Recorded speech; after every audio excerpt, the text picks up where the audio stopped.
What's going on, guys? It's K-Dub here with another episode of Crypto Zombie. Shout out to everyone that's been liking, subscribing, and commenting, especially on yesterday's video. Lots of support. Really great to hear from everybody. I do appreciate that you guys like my new haircut. That seemed to be a topic of conversation. Now, getting on to something a little more serious. If you guys saw the title of this video, I have been pressed by many people in the community, in my on my Twitter and on my YouTube, and I've even received emails to discuss a certain topic that happened during yesterday. I wasn't going to go into it. I wasn't really going to cover it because personally, I didn't really think that this deserved any of my attention whatsoever. But because people have demanded it so much, I decided to take a dive into it. However, since we're doing a little bit of the news, let me just cover a few things real quick before we dive into it. So today you will notice that the Bitcoin dominance has come down just a little bit from 41.7 to 41.2. We're seeing an increase in the overall market cap. Now, guys, I did say if we can break that $500 billion psychological barrier of this market cap, I think that we might be setting ourselves up for a bull run. But hey, don't take anything you hear on the internet too seriously, right? Unless, of course, it's a tweet from somebody who writes for Bitcoin.com and seems to know everything about another certain coin, right? Then just go and listen to everything that person says. Moving on. So, in other news, guys, I wanted to let you know that today, Doug Polk will be having his podcast with Charlie Lee from Litecoin, and that will be at 3:30 Pacific time. All right, so that will be 6:30 Eastern time for you guys out here in New York with me. Also, I wanted to discuss the Binance. Actually, the Binance community coin actually turned out to be Zilliqa and not wepower and not elastos. And their reason is that they take a very serious stance against voting manipulation and voided candidates that were found to have openly violated these principles.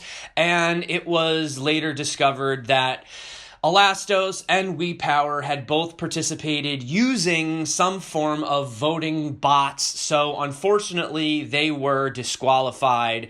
So we can come over here and take a look at the price. What has that done for Zilliqa? Zilliqa is up 18.44% and elastos is down 8.34%. Are you surprised? I'm not, because we have to be more transparent, and it's unfortunate because I actually like Zilliqa a lot. But I also like elastos a lot. But, you know, rules are rules. And if the community wants to, or these certain individuals want to use these bots, then, yeah, you get what you get, guys. I don't know. I mean, you got to be fair, right? You have to be fair about these things.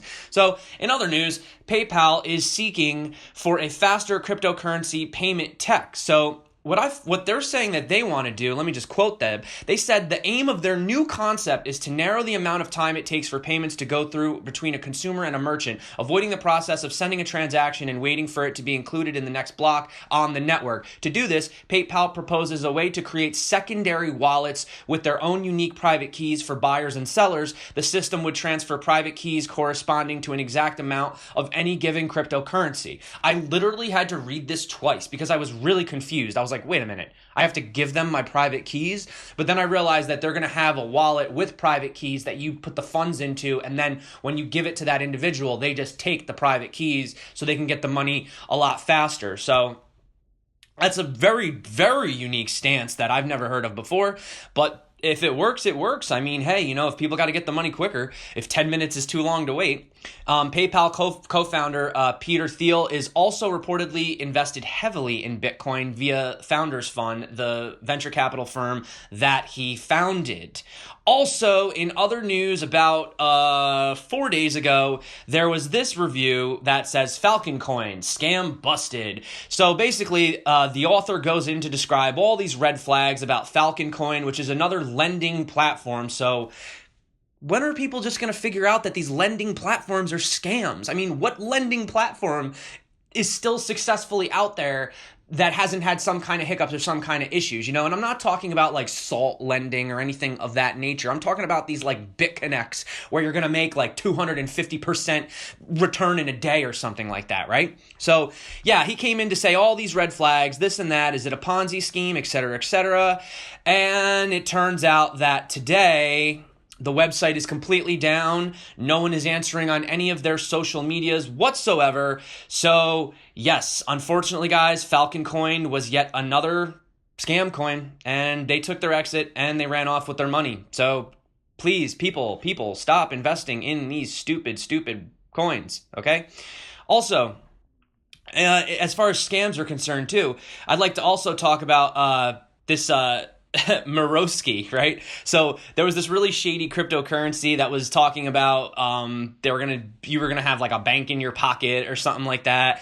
And look at this. So they list members from their team over here, and it turns out that when you do a Google image search, every single one of these members is actually not at all who they say they are. They're stock photos of people or that have been involved in other things. But the most hilarious part is that Ryan Gosling was actually listed as their experienced graphic designer with a clear focus on identities and illustration. So I thought that was really freaking hilarious that Ryan Gosling got listed as their first or as a member of the team. Also, guys, I had a picture I was going to put up. I completely forgot. But yeah, so I should feel completely honored about this. But at the same time, somebody is posing as me on my videos now. I guess my channel is officially large enough where I'm being targeted as scams. So I wanted to include the video. It's on my phone. I completely forgot to upload it. But actually, let me see if you guys can see this right here. Look. Let me see if I can get it on my phone. Yeah. Can you guys see this? Yeah, right there. You see that? Guys, that is not me. Okay? That is not me. So if you guys see a comment that says that I'm going to give you Litecoin or I'm going to give you Bitcoin or I'm going to give you Ethereum, guys, listen, yeah, I did do a giveaway, but I don't do giveaways where I drop a comment below and I tell you to send me money and then I'm going to send you more money back. I don't ever ask for your money, so if you ever see anything that says Crypto Zombie, KW, and I'm asking for your money, yeah, no, I don't ask for anybody's money, so don't ever send your money to me, ever. Under any circumstances, okay? I will never take your money. Okay, so now let's get into the juicy context. Let's get into the meat and potatoes of this discussion. So let's rewind a little bit back to 2 months ago when I was at the Neo DevCon. I had an opportunity to see Malcolm Larater, and he was discussing how people are worried about potentially Neo being too centralized and what's the deal with the fault tolerance and how can they protect against certain, 51% attacks. What happens if nodes go down? So I made this tweet that said, for those who say Neo is too centralized, Malcolm Larater explains that 22 nodes would in fact make Neo more decentralized than Bitcoin and Ethereum. Even if up to 7 of the nodes went down, it would not jeopardize the network. Zoom in right here, take a screenshot, look at it all you want, guys. He explains right here that both Bitcoin and Ethereum mining are extremely centralized, with the top 4 miners in Bitcoin and the top 3 miners in Ethereum controlling more than 50% of the hash rate. The entire blockchain for both systems is determined by fewer than 20 mining entities. A Byzantine system with 20 nodes would actually be more decentralized, right? And then he actually responded to me on Twitter saying, yes, if fault tolerance is exceeded, there will just not be any new blocks until nodes are restored above fault tolerance. This is actually a good thing. The consensus nodes cannot gain more power by taking down other nodes. Okay, fast forward to about 24 hours ago, there's this huge freaking novel of a tweet that comes out from this dude on Twitter who, honestly, you don't even deserve to be named on my channel, bro. He says that Neo's the scam. I think the bigger scam is that this guy's getting paid to put out articles where basically you're just sitting there and fudding. It's like, you know what I'm saying? Listen, here's the thing, okay? We already know that Bitcoin is the most decentralized cryptocurrency on the planet, followed closely by others such as Litecoin, Monero. Ethereum, well, it's semi-decentralized, semi-centralized, okay? So we have options. No one's saying that you don't have an option. If you want to own a completely 100% decentralized cryptocurrency, then go ahead and buy Bitcoin. That's because that's really all there is to it. If that's why you're in it and that's what you want, then just buy Bitcoin, okay? But if we go down the list of any of these cryptos right here, none of these are going to be 100% decentralized, okay? Each one of these has a figurehead, a face, some type of a team behind it, all right? So there's nothing in here, NEM, Dash, IOTA, VChain, Qtum, Lisk, Icon even, you know what I'm saying? Binance, any of these coins in here, there's no coin other than basically Bitcoin that's going to be a 100% decentralized coin. So I don't understand where that FUD is coming from.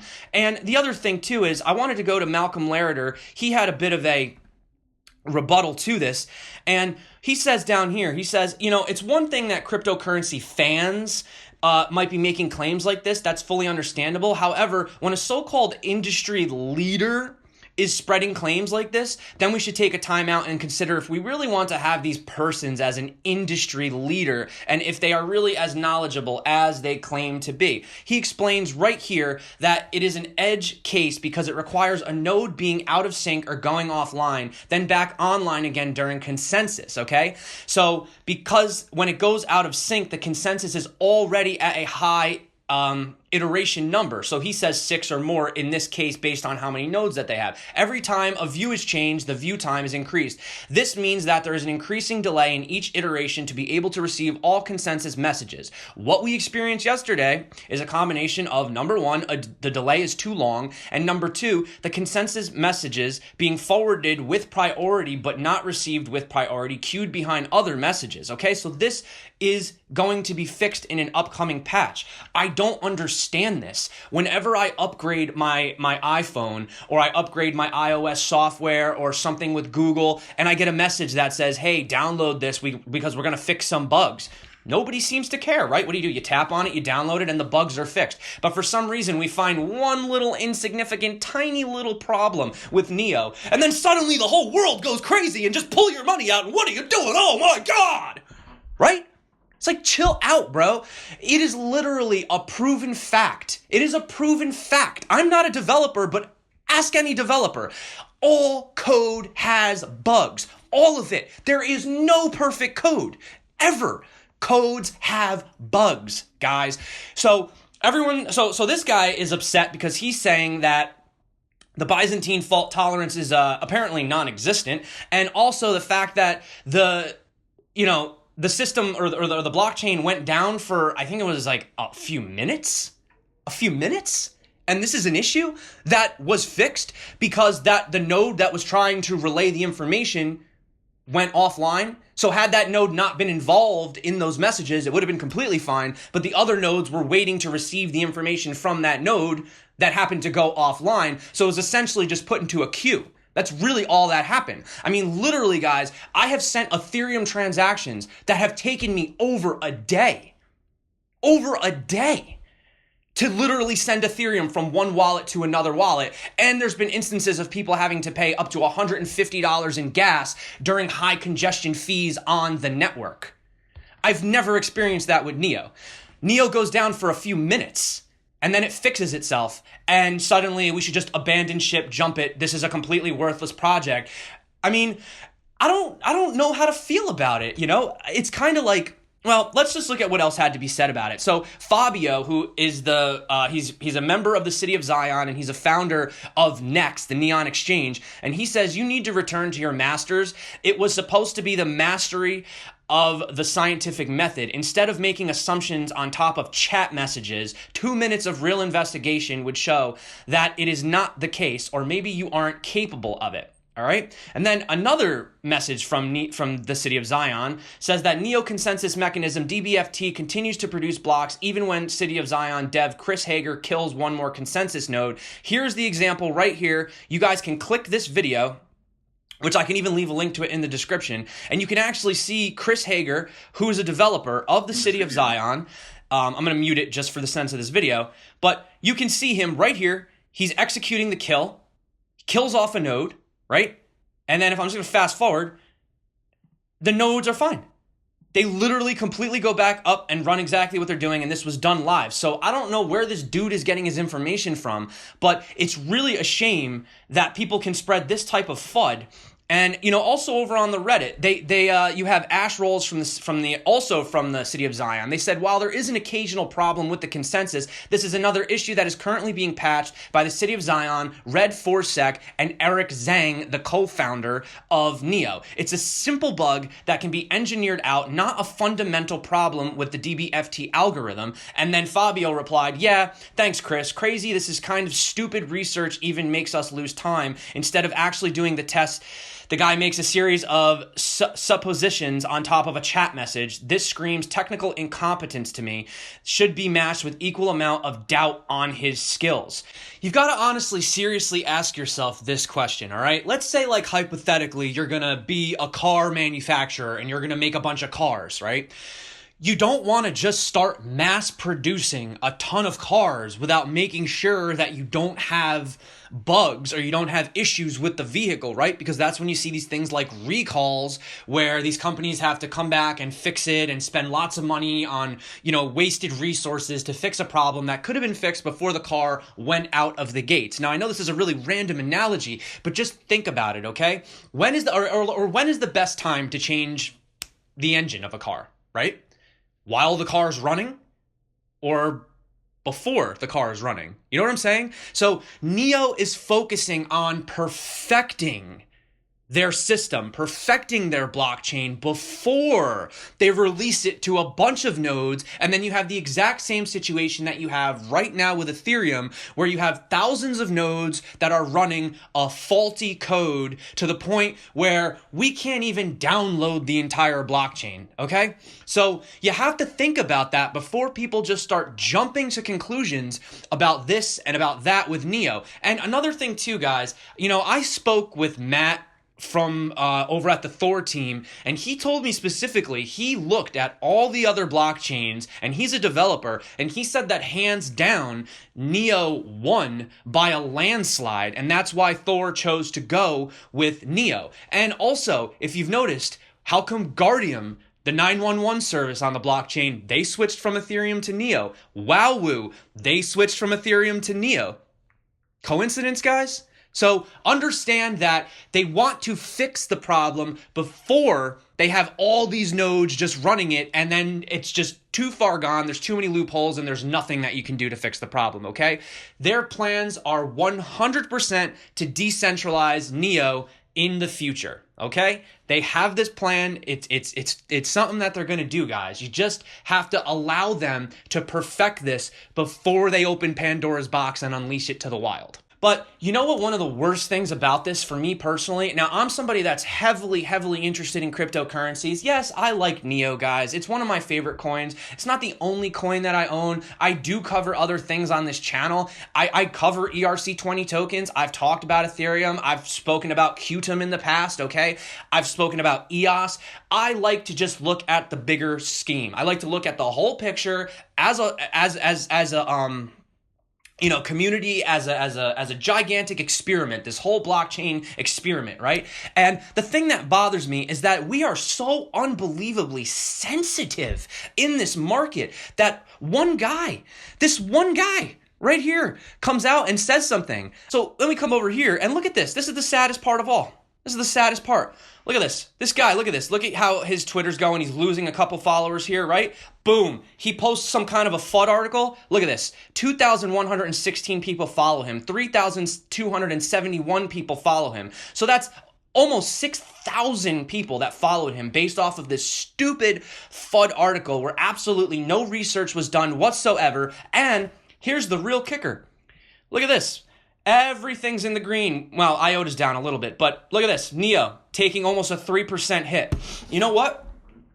I have to say right now, if people can be that easily persuaded by one little FUD article from one person who doesn't do their research and clearly has alternate objectives and alternate motives, who writes for a huge competitor and is starting to get upset, noticing, you know, because Neo's starting to tread on these higher coins right here, okay? It's creeping its way up. And these guys up here, they're starting to get worried. They're starting to get scared, right? What's going to happen? So it's just a shame that somebody can come out, say something like that. Because of a publicity stunt like that, you get 6,000 followers in a day. And on top of that, the community is actually, or people that are FUDing are actually pushing down the price of a really great project. Yeah, I don't know what that does for my faith in the crypto space. But yeah, guys, if you want to just, not people watching my video, but if people want to just keep blindly following and listening to whatever they hear without doing their own research and just jumping on the bandwagon, well, all I can say to everyone that's dumping their Neo right now, thank you very much, because this guy is going to be scooping up all the lows, and, well, let's just say it would be really funny in 1 year to revisit this video, revisit this topic, and see how things are doing moving forward, okay? Because time is going to tell, and anything and any FUD that's going on right now really doesn't matter. So that's my stance on it. I think that people need to do more research before they say things like that. And I think that people that listen to these guys who are making these accusations without doing their research also need to take everything that you hear with a grain of salt, including what I say. Don't just take what I say. Research it. Please do, guys. So, yeah, that's my rant for today. I wasn't even going to make a video about this, so honestly, I really don't care what people think about this video. I don't care, whatever. Doesn't matter to me. All right. I wasn't going to make the video. Everybody wanted me to make the video. So that's my feelings on it. It frustrates me. I cannot stand the FUD. You know, a guy like Jamie Dimon comes out and says Bitcoin's a fraud. Everybody sells. A guy like this clown comes out and says Neo's too centralized and they're lying about their, you know, their consensus mechanism, and everybody just sells. It's like, what? Like, I mean, no offense, but like, that is herd mentality. That's sheep. That's what that is. Like, you just buy or sell based on a rumor. I mean, no, I could go into it, but listen, there's been a few coins that really bad rumors came out that I was holding. I never sold. And like a week and a half later, the coin went to the moon, okay? These guys push down prices. They push down coins. They create this FUD for themselves, okay? There's always an ulterior motive behind most of the things that you see. You can't trust everything that you see and hear, especially on the internet, all right? And that includes me. That includes me. If you watch my videos and you don't like something that I said, then you need to go and research and figure out for yourself whether or not what I said is in line with your values and your belief, okay? So that's my rant for today, guys. This topic deserves no more of my time, and it shouldn't deserve any more of your time either, because it's just a bunch of FUD. It's a FUDster who just got a bunch of Twitter followers because of some stupid 15-page rant he put out. So, I don't know. To anybody that reads this guy's articles, you should be more picky with where you're getting your information from. That's all I could say. So, guys, thank you very much. My name's K-Dub. Thanks for coming back to my channel. This is a fan-requested video, so just so you guys know, I really had no intention of making this, but because I had over 30 different messages from people, one guy wrote me literally like a freaking 10-page paragraph in an email asking me to discuss this, so I did. That's it. So that's it, guys. So that being said, thanks for coming back to my channel. This is a video that I did not plan on making, so I'm going to be coming out with another video later on today because this was just a completely out of left field type video. But I love you guys. I love you girls. I love you peeps. I love everybody. Thanks for coming back to my channel. My name's K-Dub. This is Crypto Zombie. Until next time, stay crypto, do your own research, and as usual, peace out.